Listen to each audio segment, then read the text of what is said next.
মিথ্যা বলা নিষেধ। ইসলামের জন্য কে কে মরতে রাজি আছেন কমেন্টে বলে যান তো।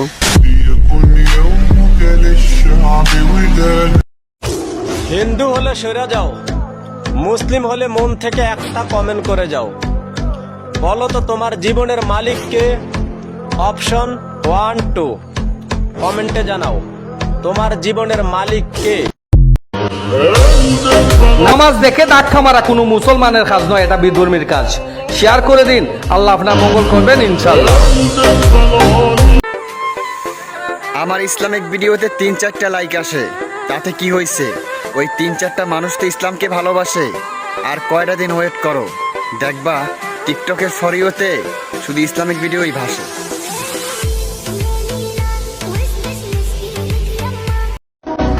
রাগ না হলে একটা কথা বলতাম, আল্লাহ তাআলার 1000 প্রেমিককে আমার কমেন্ট বক্সে দেখতে চাই।